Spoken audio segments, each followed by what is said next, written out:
Welcome to the summer playoffs coming into match point now for RNG. They win this, they take down Rogue Warriors, and if they win this, they lock down Worlds.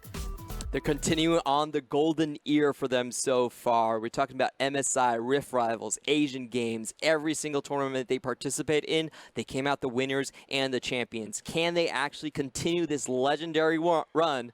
It all comes down to here. It's just confidence coming out from RNG, you know. You see it in terms of the drafting and the way that they play, and also the way that they bring out people onto their starting roster. The fact that they will move with their B roster essentially up until they lose in playoffs here in the LPL. Originally I was thinking, is this because of the lack of preparation because of Asian Games just didn't have time, just didn't have members in the country essentially. But honestly it just looks like confidence at this point. They know that if they bring in their A roster, we can just save them until they're actually needed and they will just blast every single game. Because essentially they were going into this knowing that their B roster was most likely not going to give them wins. So putting that on yourself and going into a series where you're one step away from Worlds, one game behind already, it's such a big move to make, and it's also a lot of investments shown into their B roster in Able, in MLXG. We could talk about the MSI sections where Karsa seemed to be doing well. He won a game, but they still pulled him off. They said, you had a couple of mistakes here. I want you to be the observer of this game and see how MLXG handles the situation. They want that extra pressure on their starters, so they play with a clear head. And I really give that to teams that are willing to do that on the fly. Yeah, in such high-stake games as well. Even the playoffs of the summer split, the split going into the World Championship, they're willing to do so. Rogue Warriors, second one's out onto the stage right now. They're going to be subbing back in. Flawless into the jungle, Mouse into the top lane. They're going to go back to their veterans to try and pull out the win right here. I respect it 100%. I think that I'm not sure Holder got all of the opportunities to fully shine in that last game. I do like the composition that still came out from them in the last game, but we didn't get to see full Holder, right? We didn't get to see the assassin Holder. Yeah, we got to see the Mouse version of Holder. So that's true. I like them subbing Mouse back in. This signals to me that Rogue Warriors are going to go for their previous game strategy, which is focusing all in onto the bot lane. Now, we've seen this from RNG again and again. They're very willing to show their bot lane early, so you can get those double counter picks, you can all-in them, you can take their early towers. That is definitely a feasible plan against them. In fact, we've seen a lot of teams run exactly that plan. Jingdong, for instance, they had a level 3 tower dive set up, and that was immaculate play with the Minion dematerializer. It was very easy to execute on them. And honestly, they could be coming in and having some sort of plan similar to that and just try to keep Uzi down early. Honestly, this is an emotionally taxing series for Rogue Warriors. I mean, just look at, they went from top to bottom right there, and specifically the members coming off of the bench. I mean, they're watching from the back, thinking about what they can do right now. So rarely do you see a serious phrase from Doinby. That guy is just laughing no matter what the circumstances, and he's the heart and soul of the team. But this is a game away from elimination coming out of the semifinals and playoffs. Against any other team, I feel like they would have taken the series into 3-0. The mistakes they're made were pretty small, but the comebacks and the hero plays on Rogue Warriors' side cannot be understated. They had their good plays as well. It's just unfortunate that when you are up against RNG, any misstep could mean your life. I mean, frankly, they were the biggest JD fans in that final game of the regular season when they were going up against RNG. It's like, please, JD, win this set, because then the top side of the bracket is essentially a gimme. It's a freebie. They can go straight into the finals. There's going to be very few people to challenge them, but here, RNG stands in front of them in their home stadium. If that was the situation where RNG were actually third, Rogue Warriors going into the finals would be enough to secure them into Worlds. And that's what they missed out here, but they're going to have to deal with the reality. RNG, they're going to go back to their comfort pick of Rise. Yes, they will. They'll lock down the Rise, but also lock out the Urgot. No more of that from Doinby. You're going to have to show us something else. A Kali ban towards Rogue Warriors as well, and the Talia. Camille, Rakan, and Aatrox. So first time Aatrox is actually going to be banned in this set. I like to see it. Just get it off the board. Let me was having a field day of that pick. Rise picked up, and the response of the Gragas from Rogue Warriors. Gragas is way too important for RNG. It's their stable pick at the moment, and for Rogue Warriors, they can play it in the support role. We haven't seen Flawless use the Gragas yet, but for Kahlua, it is something that he can play to protect the AD carry. Now looking towards the next pickup, it will be the Alistair. I like it very early on. Rakan already off the field, but Tamkench still up for RNG if they want it. And you know, they love their Protect the Uzi compositions. For them to lock down their bottom lane right now, I wouldn't be surprised. And instantly I have to swallow my words because it will be the first game that Flawless does play the Gragas all split long. And they're still going to go for the Alistar for Kahlua. So there's still a good chance for a strong kill combination in the bot lane. Gragas is one of those champions that if you couple up with the CC with the flash early on, there's a lot of times where you just can't execute. You're just dead. I appreciate you taking defeat there, Clement, but remember this is the team with Doinby, and his champion pool consists of all Minion champions, all 151 Pokemon. He'll pick anything into the mid lane. So could still go that most likely going to go to the jungle with the Alistair already picked up. Tamkench and Varus, there you go, bottom lane from RNG. And again, SMLZ putting his chips down onto Misfortune. And once again, they are going to be having to look for crowd control early on to force people into the bullet time. RNG, again, they have very strong flanking options, and I think that's such a dagger to the throat of Misfortune. Whenever you're trying to open up, you have to make sure the entire squad of RNG is actually in front of you, or else they could just run more to the back. They have the Abyssal Voyage for that as well. So even though they take away the Gragas, I feel like RNG still have their favorite tools, their flanking tools and their 1-3-1 tools. And Uzi even gets his Varus on top of that. Cassiopeia ban towards Doinby, that is typically his fallback when it's not a tank in the mid lane, when there's not a Rise, then it will be the Cassiopeia as like the plan B. And the counter picks that we've seen for the mid lane Rise have been Cassiopeia, Orianna, and Syndra. So those are the three big ones that we might be looking for. But unfortunately, we actually haven't seen the Syndra come out for Doinby. So I think RNG could play it pretty safe here. Try to deal away with the Orianna. Yep, Olaf ban there towards Karsa, Gnar as well towards the top lane. And RNG, final ban, where's it going to be? Still a lot of deliberation. Yeah, could be more pressure. Yeah, more pressure onto. That's also a Mouse and technically a Doinby ban. We've seen mid lane Ornn come out from Doinby, but specifically Mouse. He might just pick up the Mundo, honestly. I mean, like, again, 19 picks over the regular season compared to his next highest at 3.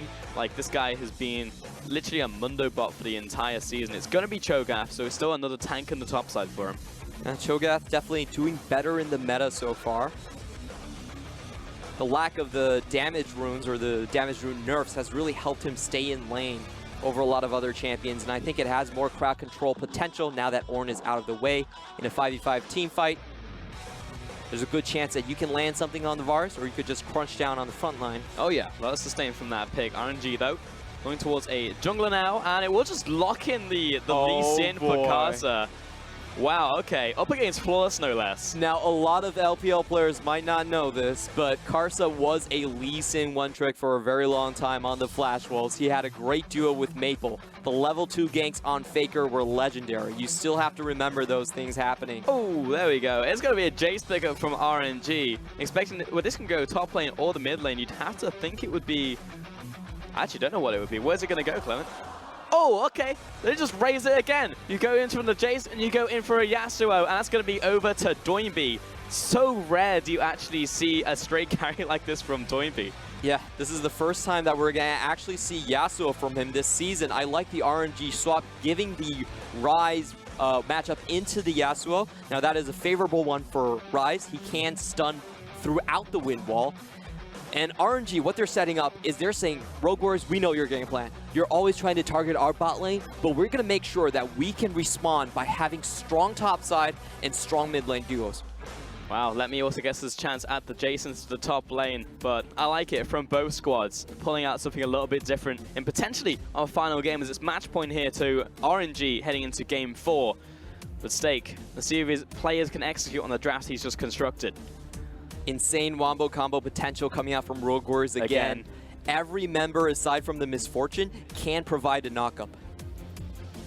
That's true, yeah. It's a lot of catch potential. Yeah, there's a lot of catch potential. There's a lot of ways for Yasuo to find the perfect last breath as well into a team fight. The setup's there for the Misfortune.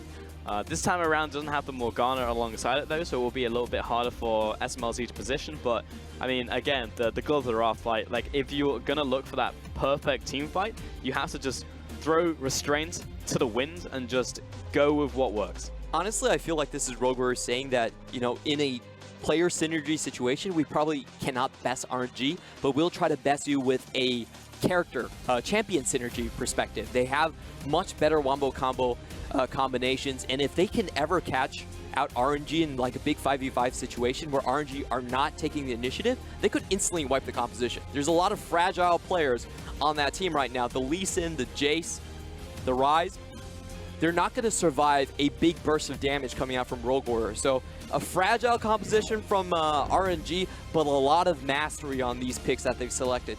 Yeah, a lot of ifs coming out from you, Clement, but remember this is Rogue Warriors and it's a composition we see so often. It's just like it's not an if, it's a when they're going to attempt to go for those fights, because they will do it throughout this game. It's a Blood Moon on the Rift as we get into our fourth, potentially final game. Match point for RNG. We'll see if they can sweep them right here, or whether this can be the start of a comeback from Rogue Warriors.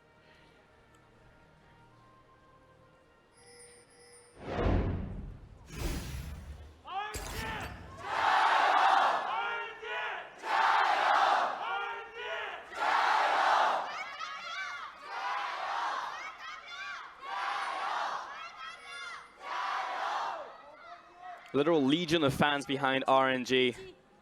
To be honest, they've probably been hiding in the rafters, because all of this has been hosted out in Beijing, but here they come out in force. That was also the loudest cheer we've heard for Rogue Warriors the entire day. They know that this could be the end right here. They need their strength, they need their energy, and this is going to be 2 sets of Dark Halves from the Misfortune and 1 on Cars on the Leeson as well in this game. Been seeing quite a few Dark Harvests go down now that Electrocute was nerfed. Haro also took it yesterday. And what we should really notice is the level 2 kill potential. Doinby is not running Cleanse.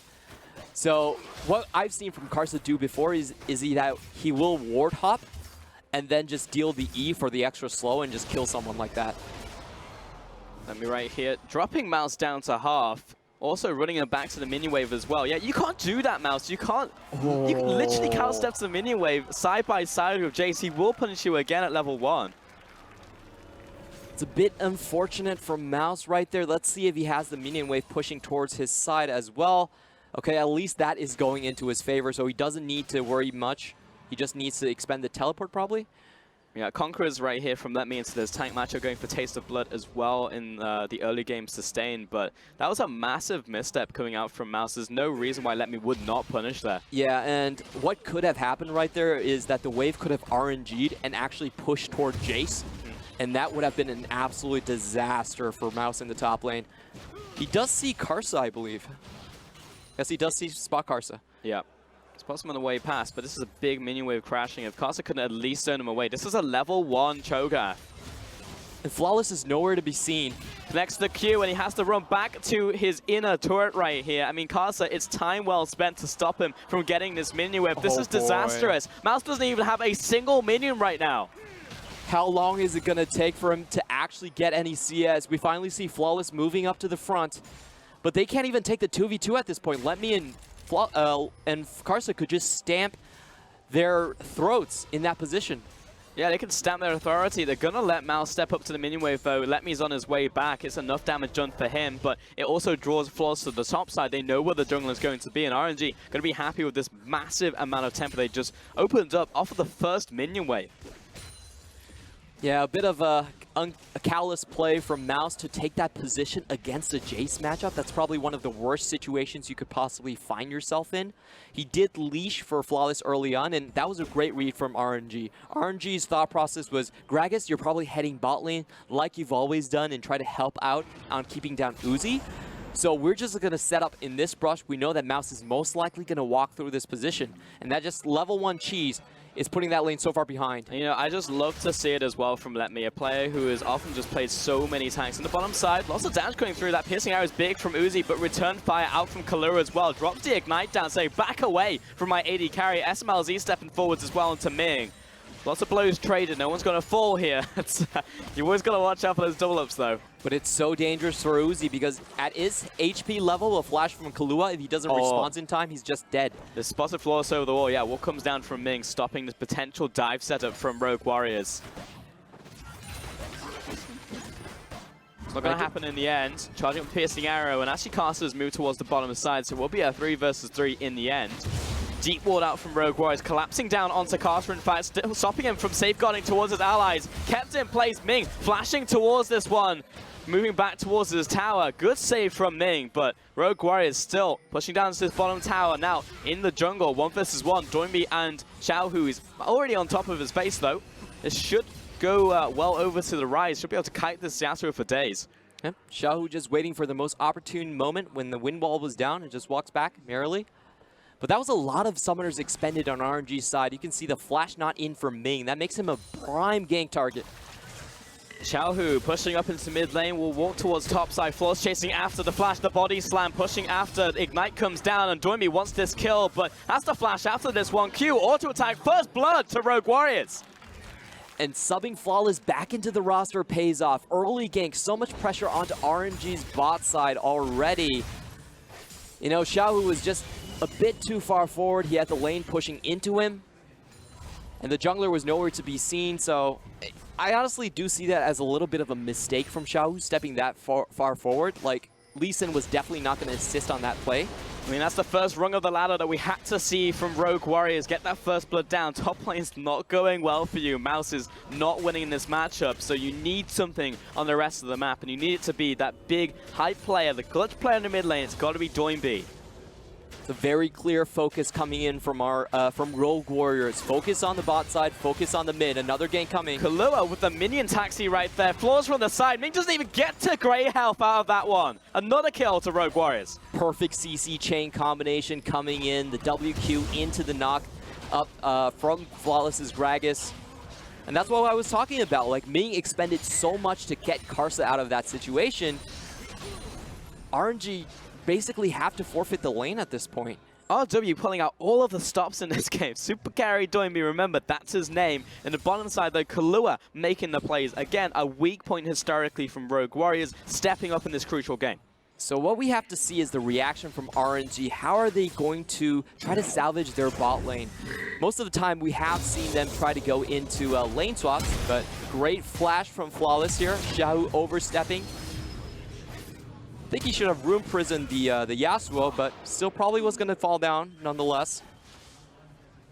Yeah, still on top of his face with that flash. It would have been close, even on the backside, but about a wave or two advantage now to Doinby, plus the kill. Has gone for early boost to try and get in range with this guy, plus the Merc Treads feels really good for him. Top lane collapse, though. Mouse is just having a bad day. He is caught in the mouse trap, and it's not his. Unfortunately, Karsa on the backside kicks him against the wall, locks him down the room. Prison simply walks away. It's too clean from RNG.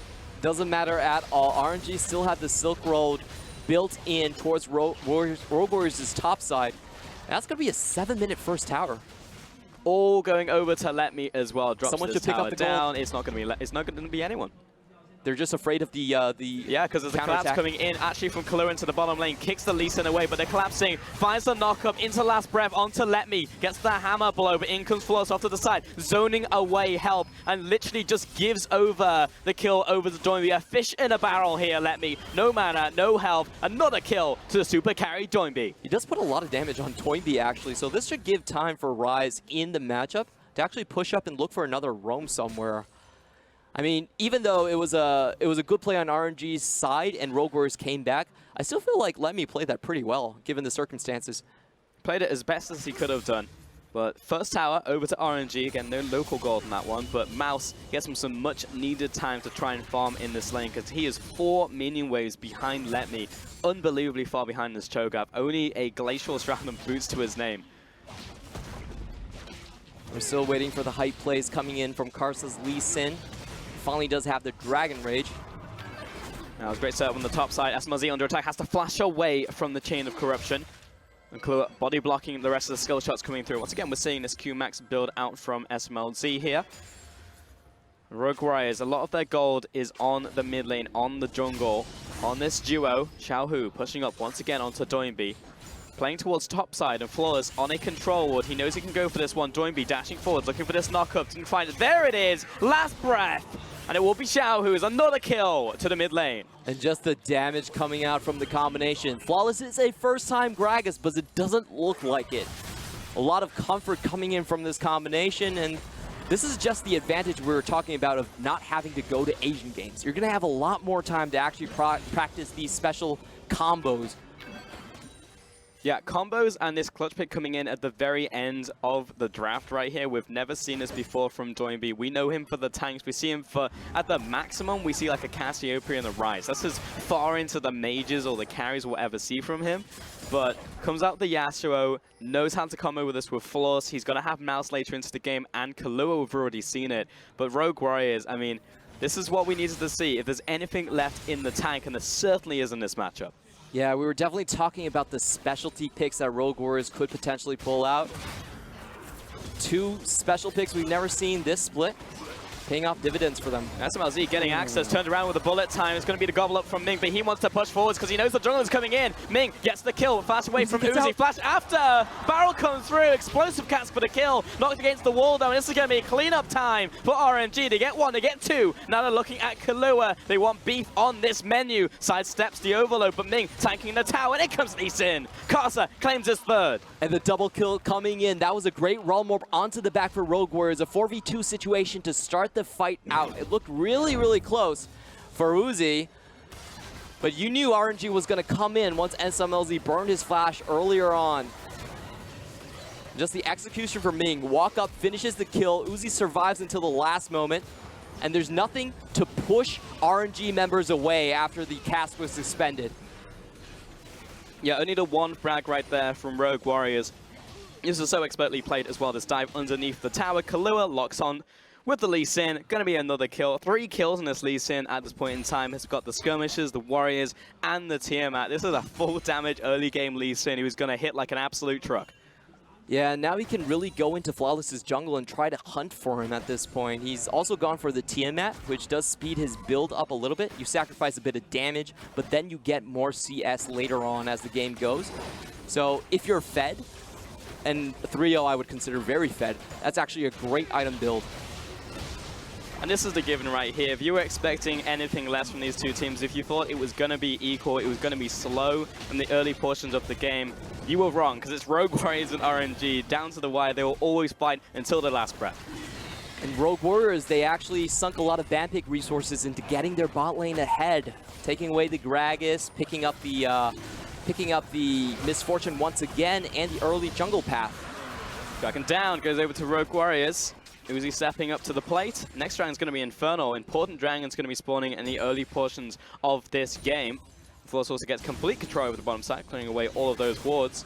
Mid lane though, Mouse and Doinby versus the challengers. Meanwhile in the bottom lane, same thing, 2 versus 2. Kahlua goes for the initiate, saved by Ming, and the turnaround as the teleport comes down. Kahlua getting slowed out right here with the hail of arrows as well. Late ultimate, but he will be able to walk away from this, and now it's Gragas having a bad day, just locked in place. Dashes away to his AD carry, and Xiao Who pushing forward, see if he can find another Rune Prison. Not going to be the case. Rogue Warriors really need to get to Doinby into the fight. He's the only positive member up. Flawless is as well, but they really need his power spike and the Wombo combo to come in for them.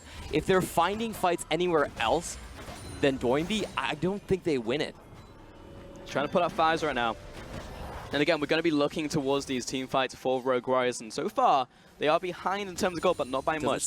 That's going to make a huge difference. Sneaks towards the mid lane there, Doinby, so not caught out by a sneaky Leeson who was sat in the brush. He's a monk, not a rogue. Casa clearing up the rest of the wards in the bottom side of River. Just going to sneak a look at the next dragon. It's going to be Infernal.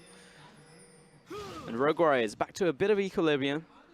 A bit of calm before the storm, but again, a must win for them.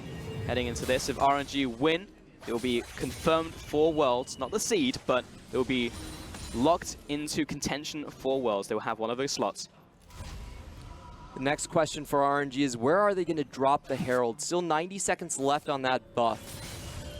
It would also open a big opportunity for Rogue Warriors to have a defensive play as well. If someone is sieging on your towers, they're usually grouped up, and it's a great time to hit them with the Wombo combo. So that's going to be the next flashpoint on the map. You do expect that to be the case. First item is being picked up across the board, however. You're looking towards that Phantom Dancer from Doinby. First item out from the mid lane. Archangel staff double blade the Rune Kings coming in from Let Me and Uzi. They're going to be able to nuke down objectives if they get the opportunity. You know, plays like pushing towards the Baron and rushing it down actually suddenly become quite attractive for the RNG roster.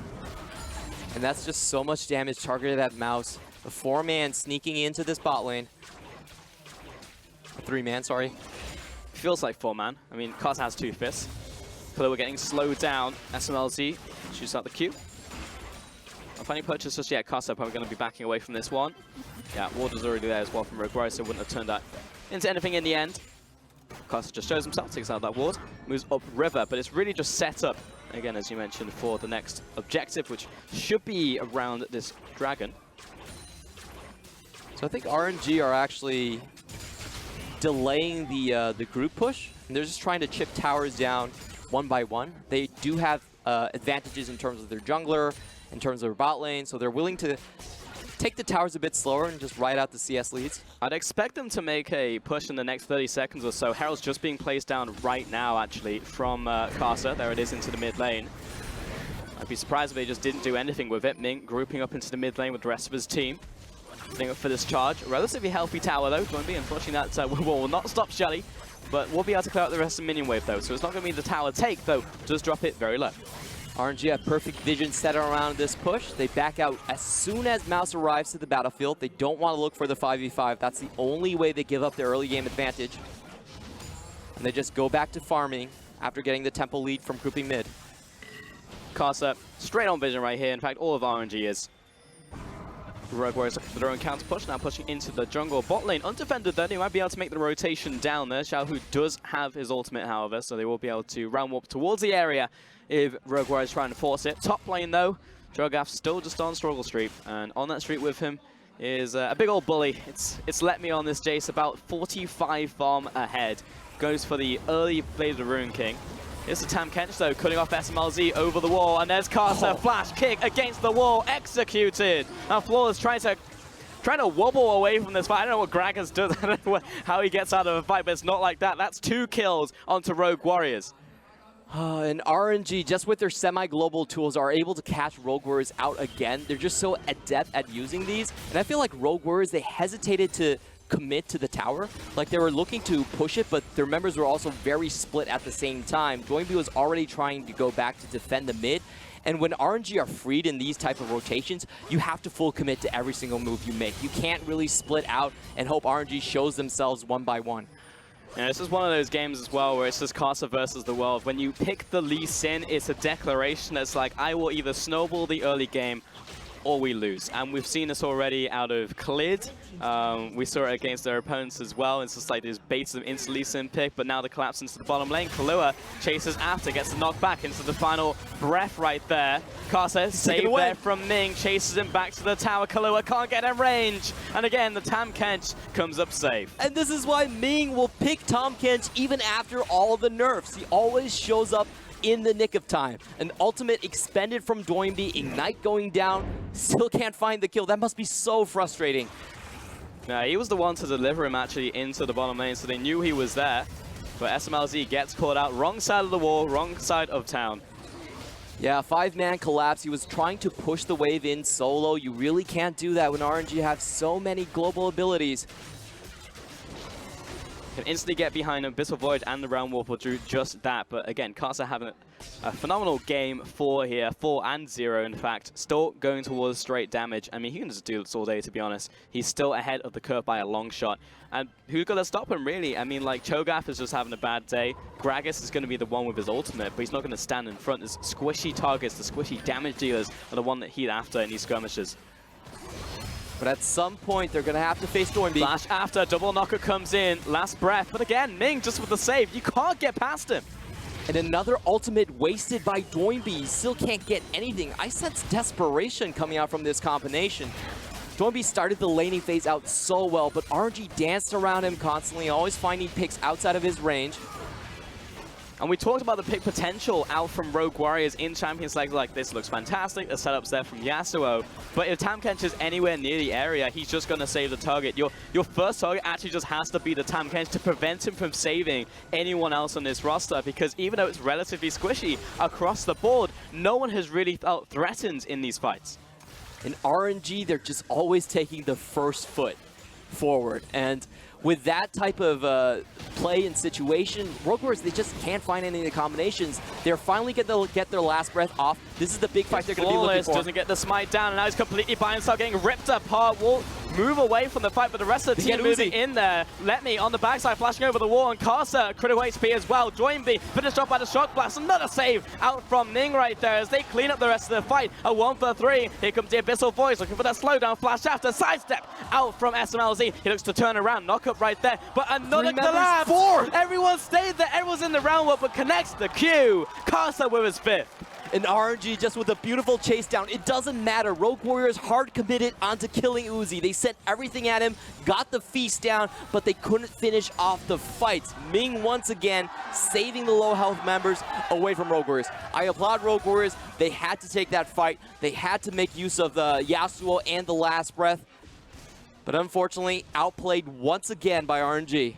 And the crowd just goes absolutely ballistic for RNG, getting a huge fight and a huge fight win here. Take the dragon and then kill multiple members of RW, and it looked good for a second. I actually thought we were going to have the turnaround. Yeah, it did look extremely good. It looked like Lemmy and Uzi were going to fall down at the start of the fight right away. Karsa was low as well, but Xiao Who with the cleanup ability and just the low health members unable to fall down on RNG's side. We're talking about Wombo combo. You need to land multiple targets with that, and they could only find the singles. And that round wall coming out there is like, you're not going anywhere, buddy. SMLZ, you sit down. Going to be another kill into this misfortune. No real way to get access into these fights and lay down a bullet time at all. I love how bloodthirsty that realm war was as well, because if you're playing it safe, you send 2 forward and 2 close in from the back. They were all in. Uzi right there. Looks like Xiao, who's been stealing some of his fans, actually dropped his percentage from the first time we saw him. But Xiao, who's had some real big plays in this series. RW, not going to be dissuaded. 6,000 gold down, still pushing up the mid lane, staying out on the map, preventing RNG to easily go towards big objectives like the Baron, which has just spawned 22 minutes now. Something to be contesting. And of course, you've got to have multiple Infernals. It's in the script for a match point game here for RNG. For them to punch in their ticket to Worlds, it's got to be multiple Infernals. That's just the RNG luck working out for them. But for Rogue Warriors, in this type of composition, it's less about the gold lead and more about the target selection. Uzi in the last fight didn't get to cast anything before he fell down. They could repeat that fight once more. So RNG, they still have to play incredibly carefully when they're grouped up against Rogue Warriors. And Mouse, not being a good day, but he's finally picked up his first item. He's got his Righteous Glory moving towards the second now. It's starting to get tankier. Be able to move towards those fights, but SMLZ has not found any way into this one. 0 and 5 collectively in this bottom lane. Getting punished so hard by Karsa and the Realm Warp. Rogue Warriors, they have to contest the second Infernal Drake, but the question is, how will they actually do it? They can use Mouse to force their way through the jungle. They're going to be very slow at it. The side lanes are still pushing for RNG. I mean, you're looking at a multi-man knockup into a last breath. I mean, that's your way into a fight. But all these are relatively small knockups outside of flawless landing a cast to start us off right here. So it's difficult to get the last breath onto more than 1 or 2 targets. And by that point, the rest of the team's like, all right, if Ming isn't caught up in the last breath, he just swallows the target, runs away. And actually, Rogue Warriors, it's hard for them to, as you said, find that fight, to lay all of the CC and all the damage they have on top of that, because SMLZ, theoretically in the choke point near Dragon, should be perfect. Lay down the bullet time, but Karsa's always finding his way into the backside, and this is a Leeson who is significantly ahead of the curve. Oh, this Leeson could one-shot. He will. SMLZ quite easily. He's got the most gold in the game. Is that true? Yeah. Damn. Almost 10,000 gold on this Leeson. He's 5-0 too. It's difficult for him not to have the most gold in the game. Yeah, I do want to see his build. Like, we have seen Karsa actually go for the Dustblade when he played back in the LMS. He went for Night's Vow. He was a good Leeson. He was a supportive team player here. You're playing with Uzi. You have to change your build. You have to build defensively. I'll give you this. Maybe his next item will be Dustblade. Maybe. We'll see. But it's at the point in time where you want to have a little bit of tanky stats on the Leeson. But if you keep finding purchase onto the backline, onto SMLZ, then your job is essentially done. You know, you take down the major damage source of the team. And he doesn't even have to get to the backline. He could kick someone into SMLZ, That's true, and that would be enough. But there's a lot of opportunities for outplays on Karsa, and I really like what Rogue Warriors was trying to do in the bot lane. They were trying to get to the Dragon Pit with a pick onto Xiao Who. Now, if that worked, that would open their space up to the river. But the thing is that they're getting 1-3-1 so hard that a lot of times Yasuo can't even make the time to get to those picks. Now we've got about a minute to go until that dragon. We're thinking about all the theoreticals, the setups, how it can actually go. But in reality, we know it's all about the execution. How are the teams actually going to do in the moment when the pressure is on them? RNG never really going to crack underneath that pressure. Not players like this. Should just be a pretty standard setup coming from RNG. Ring the blue buff with wards. Make sure to catch out any Rogue Warriors member that walks in. Yeah, don't be up to top side. Doesn't have the teleport though, and with Dragon spawning in 20 seconds, I don't know if he's actually going to go down there. He's at the very least going to keep someone up there with him, but we have 2 teleports from RNG. They could just skirt around him. If he wants to contest this, he'll have to start moving right now. He is going down. I feel like they have to. This is not a combination that's going to get better with time. It's not, and especially when it's an Infernal Dragon potentially going over to RNG, the second one of the game. You do not want to get this one over for free. Uzi sat in the mid lane, just farming on up. In a last meal right here before the fight will open up around the dragon. You know it's going to happen. And it's being started off by Rogue Warriors. They want RNG to come to them. Multiple teleports ready for RNG, but it looks like they're willing to give this up. There is no view of Let Me actually trying to teleport. No, so RNG are playing this incredibly safe.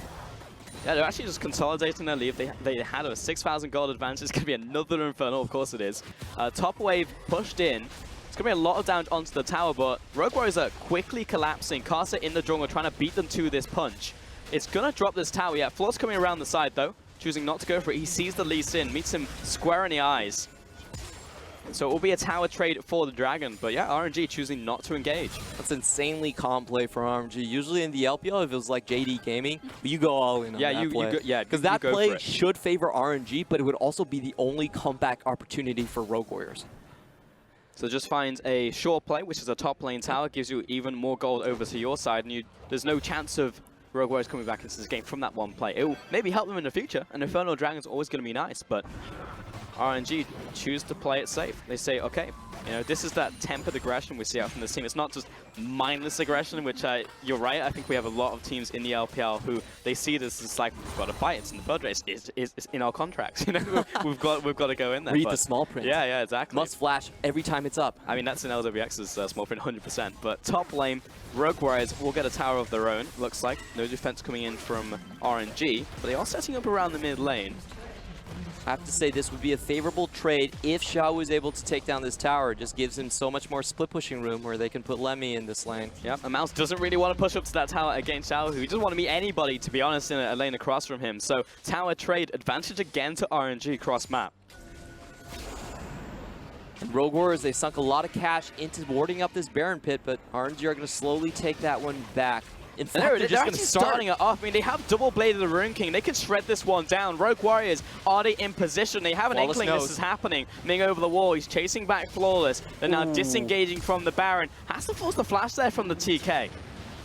Yeah, a little bit aggressive from RNG. Flawless is actually already in position. I mean, is it over-aggressive when your Ryzer's just bodying the Cho'Gath in bottom lane? Guess not.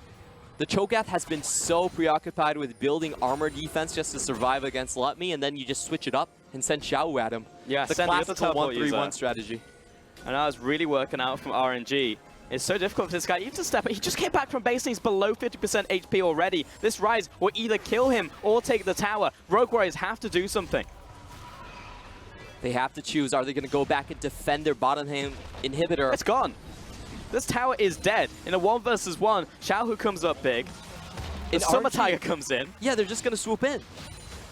RNG just taking everything across the board, and Rogue Warriors straight up caught with their pants down. The call was not made. One of the few times from Rogue Warriors you look at them and they're not making an instant snap call. They're just caught in 2 minds. Trying to open up to the mid lane though. Kahlua sees an opportunity. Let Me flashes away.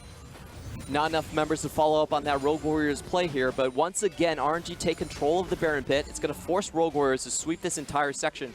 And that's a lot of gold wasted, and they can do this over and over again. They're always going to have the 4-1 lead in that matchup. Just look at the build from Mouse. There is no MR.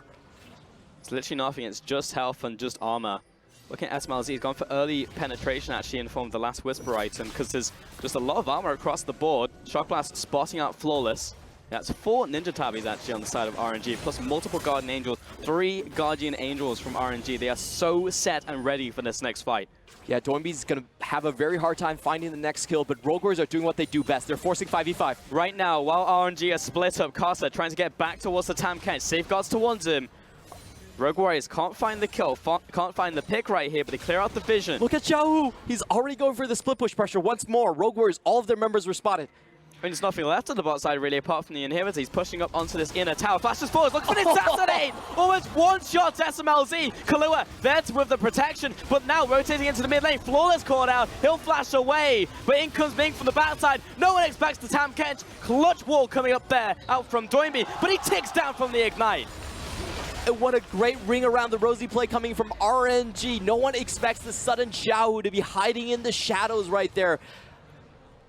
A risky play from him for sure, but he does get rewarded very well. There was a chance that he would be running into multiple members of Rogue Warriors coming through that choke point. I mean, he was frankly just hiding in plain sight. Yeah. He was just stood in front of the tower and Xiao Who spotted it, baited someone to go towards him. The Baron is still falling rapidly. Mouse stepping up, but he is not tanky right now. He's dropped below third, but here comes the bullet time. The Wombo combo's on. That's the full channel. Xiao Who to the back lines, looks towards SMLZ, but he's trying to clean up right now. Multiple Guardian Angels taken off the board, and Kahlua pushing towards them, but it's not enough from Rogue Warriors. RNG come up big, 4 kills. And they trade 1 for 4 to finish off the entire team fight. Xiao Who started that in such a bad position, standing straight on top of a ward. It doesn't matter. The rest of the members from RNG are way too far ahead. It was a great Wombo combo, and the only time that Rogue Warriors composition actually worked as it was intended to, but they still couldn't pull it off 5v4. One shot, one opportunity. The zone comes in. 3 members across the wall. Instant blast cone. Get Flawless out of here. Chase him down. Kill him. Stop the smite opportunity. And Casa, just with a little bit of help over the wall, will finish off the Baron. And that's a delayed quadra kill coming in from Xiao Who. Hero plays one after the other. RNG, when you give them map control, there's just nothing that they can't do. In this fight, once again, Mouse pushing forwards. I mean, this was the best setup you could possibly hope for. Access with the last breath into a full channel of the bullet time. Yeah, and you could see the back line really melting towards the pressure, but Xiao Who is just too big. He evades the bullet time, walks toward SMLZ, and there's just nothing he can do at that point. RNG smell blood in the water. Look at that damage. 7,500 damage from the Rise in that last fight. Just rips apart the backline. Looks at SMLZ and is like, I'll take your support instead. I'll take anyone who comes near me. And right now, RNG can smell blood in the water. They smell RW's blood in the water, and they smell the World Championship at their doorstep right now. They can just avoid the regionals entirely. RNG right now are just coming for that championship. Yeah, and of course they will be looking towards the first seed in China, trying to evade KT Gaming. That's what everyone wants to evade. But a secure slot here would give them so much more confidence up against their upcoming matches. They're so far ahead in this game. I mean, outside of a literal miracle, I don't see how Rogue Warriors come back into this game. Double one funnels over to RNG, 13,000 gold advantage. Mid lane just finished 4th item coming in. Uzi's big, but it's not even about Uzi in this game. You're looking towards that mid-jungle duo. And this is the same duo that Flash Wolves ran to face up against SKT, just the dueling power.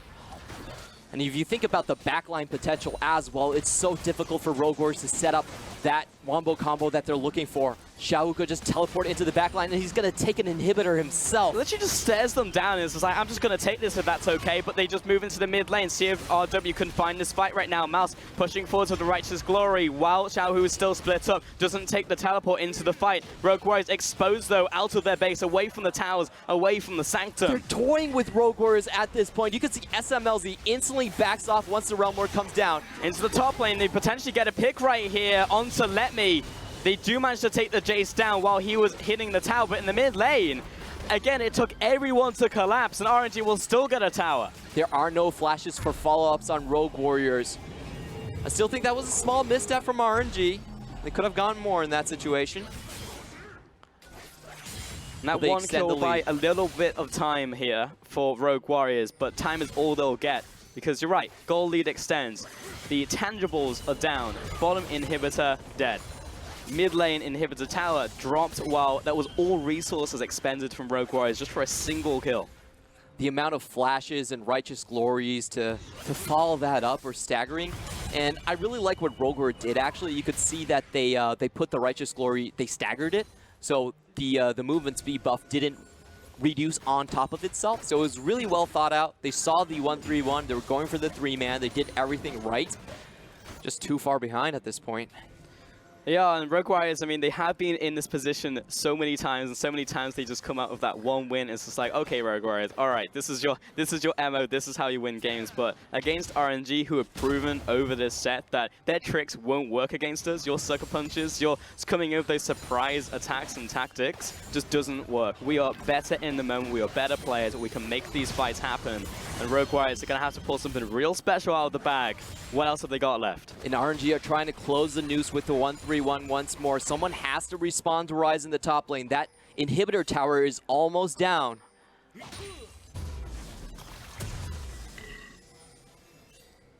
Flows back from base. Picking up everything they can for a potential last fight. Really, one fight could just end this one right now. Elder's going to be the next dragon on the board. Baron will be spawning about 3 minutes from now. Pushing in the waves, constantly keeping this one pushed up. Inhibitor still down. What Rogue Warriors should be looking for is a quick kill on one of these side lane split pushers. If they can get that and then rotate to defend their base, it should be the best scenario, I should say, that they could get out of this situation. I mean, it's that, but also with the caveat of, but don't use too many resources all at the same time, because if you do, then you lose an inhib, then you lose something on the cross map, you know? It's like Rogue Warriors, that's the plan, but you've got to do it beyond perfectly. Rogue Warriors' chances out of finals comes down to this defense. And Rogue Warriors, they're literally cursing RNG as much as they can. If they just lost against JD, they would have had free access. But here they are, staring them down right now in the palace, in the throne room. RNG with the Beijing crowd behind them. I mean, yes, you're right. This is the loudest I've ever heard the Rogue Warriors chant come out. But they're met with a legion of RNG fans. There's over 600, 700, I would wager, in the stadium right now, looking for this team to take Worlds. And RNG are just playing so slow and measured. They're throwing different takes at Rogue Warriors. First it was the 4-1, it was a 1-3-1, and then they suddenly group as 5, instantly take down the inhibitor. Rogue Warriors have to make up their minds. The last inhibitor should be where they make their stand. And RNG can wait. They've got deep vision, they've got 2 inhibitors down. Baron's up in a minute, Elder's up in a minute. They can play around these major objectives. They don't need to finish right now. They don't need to make any ballsy plays. We've seen from them already in this game, they are willing to give up in the short term to make sure that there is no chance in the long term that Rogue Warriors find a miraculous fight, find a comeback, finds a random 20% play they turn into a 70% play. In 2017, I remember at Worlds, Frost was talking about the macro deficiencies coming from the LPL region, but this year has been such a market year for growth in that category. People are willing to play slow. They're willing to drag fights out. They're looking at the highest percentage plays. High percentage plays and pure confidence coming out from RNG as well. I mean, every time you see this A roster play, they haven't lost a single game so far in playoffs. They had to start in quarterfinals as well. It wasn't like RNG were just straight in at semis. That was Rogue Warriors. The honor went over to Rogue Warriors and Invictus Gaming. It was RNG and EDG who had to work their way up. One organization already fell. The flagship's down. RNG, honestly, just look unscathed, undaunted. And they're just going to take another safe play, going for the Elder once more. Not trying to force things, not trying to rush things. RNG, they do have the 12th longest game time in the LPL. They're very comfortable for dragging these games out late. But on the flip side, Rogue Warriors rushing down the Baron. They see the Elder being taken. Is there anyone to contest? Though Abyssal Void's coming after, and they're not burning this particularly fast. It's down to 4,000 HP. Over the wall, in comes Gonza. He finds the steal!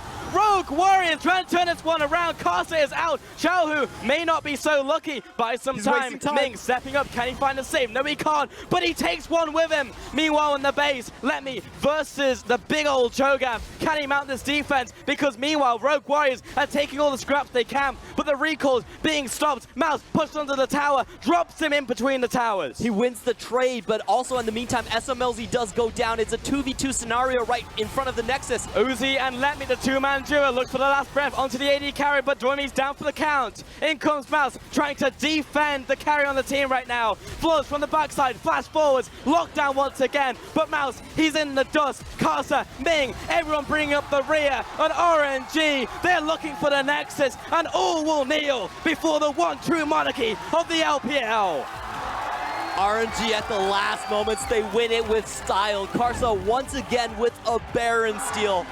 Has been starting that since All-Stars. It delays the enhanced backs coming in from Rogue Warriors. There's no chance for them to defend that. And just the look on Doimi's face. He started this game at 15 minutes with 3 kills under his belt. He was set up to carry, but RNG dance around him. They evade every single fight that he could have possibly attempted to. And what a way for RNG to lock down World. Don't have the C's just yet, but they are going to be representing China. Everyone was expecting this outcome, but it was still an arduous journey. Every single series they have dropped games. They haven't looked as sharp in regular split. They would have finished third if not for the last day. But RNG at the final moment still living up to their name, still living up to that golden ear dream that they set for themselves. Honestly, it was just a road bump. That's what it looked like right here. Rogue Warriors, you know, a team who looked like hopefuls moving into potential finals. It looked like the time for Rogue Warriors to rise. But RNG, they see the dynasty fall in EDG, but the monarchy itself will hold on strong. There's going to be a new head that rises in the LPL. The day of EDG has probably ended. They still have a chance to go through Worlds, but they have a long way ahead of them. And for Rogue Warriors, I feel like they can hold their heads up high. This is the first year of the organization to take the first spot out of a conference and take it in such a close series against RNG is nothing to scoff at. There's so many good plays being thrown out by Rogue Warriors. Their style held true. Their 5v5, their Fright Train. But in the end, RNG just outplay them in the team fights over and over again. 40 minutes exactly, clean from RNG. But yeah, I definitely have to give a moment to RW because there's still a shot, right? Like the top 5 are locked into either going to Worlds or at least going to Regionals. There is a chance that they can still make it. And Rogue Warriors, I just need to see them after this entire year of setup not look deflated. I mean, that's the first time I've really seen a sad face on Doimi in any circumstance. And we saw this exact same story when Rogue Warriors went up against Invictus Gaming, where Invictus Gaming just looked crushed. You know, coming into that matchup up against RNG, takes it all the way down to the wire, then moving down into the 3rd place match itself. And that they just crumbled, you know, mentally. Rogue Warriors ended up taking 3rd, and that gave them more momentum moving into summer. But can they hold on? Because that was a crushing defeat right there, and it was a long time in the making. This was happening out from week 10, where it was just like, we can make it. This can be a free run. Then RNG, you know, happen to win that matchup. They move on. Then they have to face RNG themselves. Then they lose this matchup in a 4-game set. But Rogue Warriors, this is the best that they have looked in a playoff setting. In Spring Split, they didn't look so clean against BLG. They had a really rough time against EDG. And even against Invictus Gaming, it felt like Rookie just wasn't there anymore. But, you know, they showcased to me that they can play a clean BO5. They can make great plays underneath pressure. So this is massive growth from Rogue Warriors, and it gives us a lot of hope for the Rift rival teams that we've put forward to represent the LPL. Yeah, because frankly, if Rogue Warriors play like that against any other team who could potentially be qualifying for Worlds in the regional qualifiers, they will just straight up win. That was just so good. I mean, there's only one team in the LPL who could possibly beat them. We saw the evidence on screen right there. It's RNG. I mean, again, if they were on the other side of the bracket, they would be looking at a clean run right now all the way to finals. But again, RNG, though, congratulations to them. They take a World Seed. Don't know which one's going to be right now, but they're not going to be through qualifiers. It will be either on points or just making the run straight through playoffs. And looking forward, this is going to be a consecutive finalist appearance for RNG. On the other side of the bracket, however, they still have to wait for the results between Invictus Gaming and JD Gaming. Now, Invictus Gaming, they've always triumphed against JD Gaming in terms of the BO3s. JD Gaming has 0 wins against them, but coming into playoffs and down the stretch, you have to say that JD Gaming are looking incredibly terrifying. Now, here's the storyline, Clement. It's going to be JD potentially making a run through Invictus Gaming, the team who has historically been the kryptonite to RNG, only being stopped at the final hurdle in week 11 in summer. And they could be facing RNG in the final. What a storyline that would be. RNG, though, advancing a 3-1 victory today in the semifinals against Rogue Warriors. The same in the quarterfinals versus TOP. But yeah, it's about tomorrow. It's going to be Invictus Gaming versus JD. Invictus Gaming obviously come in as the favorites, but so did EDG. JD Gaming, they cannot go to Worlds on points, even if they emerge victorious against Invictus Gaming, but it would be a massive blow to IG. Like, IG has not shown great performances in terms of high-pressure situations and playoffs. So that match there's going to be a lot of eyes looking on it, and I don't think it's going to be a clean 3-0 for Invictus Gaming. Yeah, I mean, it could not be a worse feeling, right? Like, they were meant to be the chosen ones coming in to the spring split. They were strongest in regular season. They move into the playoffs. They collapse. The Shy has his hand injury. They have to bring in Duke at the last minute. And then you move into the third-place match. They lose the third-place match. Now coming into summer, the potential for them to lose another game, I don't know if a team recovers from that within the space of a few weeks to a few months or whatever it is moving into World. I don't think that happens. You look towards the next season. You look towards the next split. So such an important match coming up tomorrow. Yeah, definitely. A lot of eyes on that, and really this is such a new era from the LPL. We're seeing EDG fall out before the semifinals is something that's never happened before. RNG showing dominance, and then we have these other teams that are also showing up in these playoffs. That you have multiple strong teams going up against it, and they all look pretty similar. Like, this is the golden age, I would say, for the LPL right now. Franchising has brought up so many good teams across the league. Aside from maybe W, I think every team has gotten stronger and stronger over the split. Yeah, honestly, the script feels too perfect for the LPL right now as we move into potential worlds. Let's take a look at the championship points, because we were just talking about it. JD, if they make the run right here, they would just straight up auto-qualify, but on points, it's going to be difficult. They'll have to move then into the regionals, which is going to happen pretty much regardless. Invictus Gaming, though, they're right at the bottom. This is a very tough run for a lot of these teams down here to either straight up win the finals or go through the qualifiers. But the important thing is that we definitely know which 5 teams will at least make it to the qualifiers. Those are your top 5 teams. They're guaranteed to be there. TOP, unfortunately, they will not have that chance to actually show up. We're only talking about the big top 5. EDG still have a shot at it, though they will place fairly low because of their point totals down. They're already behind Rogue Warriors in this, and if JD Gaming can pull out something of a win tomorrow, they will leapfrog that as well. And you talk about a golden era, but this is also a new era. You know, it's like, it's not the old organizations. It's not EDG or RNG really who are at the forefront. RNG will maybe taking number 1, but right behind them, who is it? It's not EDG. You know, it's potentially an Invictus Gaming, like, rookie making worlds is just super hype on its own. You look towards potential Rogue Warriors. Hell, even if JD just come in at the final moment as the dark horses and just manage to overtake them, just super, super cool to see. Yeah, definitely. There's a lot of good talent butting heads with each other. And tomorrow, I think the key matchup we're looking for is definitely going to be Rookie versus Yagao. Yagao, the most banned player in Spring Split, is good on so many champions versus the lane god himself in Rookie. FLICKR Who. Get out the way. Now, this is the true lane kingdom. He's not sitting no bench. Yeah, I mean, this is it, really. Rookie, straight up, like, we talk about it every single split. I feel like Rookie's been here. Best mid laner. Yeah. Like, you talk to any other mid laner in the league, and it's like, who do you want to play up against? Who's the man to beat? It's Rookie. Unanimously every single time. I know Icon's been coming after Rookie's name for the longest time. Can't take it. And up against Yagao, I was in his court up against Scout. I mean, 100%. It was just like, that's the contentious issue between him in the mid lane against EDG. But it is a completely different ballgame when you look at Rookie. Scout may have been having the best year of his career, and that's a real high bar. Yeah. But Rookie, he's never missed a beat. Definitely, and he's just willing to play so many different champions, willing to go all in on the laning phase. He throws compositions out of the way. He just wants to win the lane, and really that is how Invictus Gaming has been defeating JD Gaming. The bot lane has been triumphing. Yep. The mid lane has won out tremendously. Rookie has never had a chance to, Yagao's never had a chance to roam against Rookie, and it's just a complete shutdown for JD Gaming. So a real uphill battle, and they're going to have to pull out some new things if they are going to trump the 18-1 Invictus Gaming from Summer Split. Now, we do have some final paperwork to be signed off on. That is the man of the match, and I'll be going over to Karsa. Congratulations, well-deserved as well. The entire early game was all over to Karsa. Started the game 5-0 and 2, going back to his old tricks, and he tops it off with a sweet Baron steal.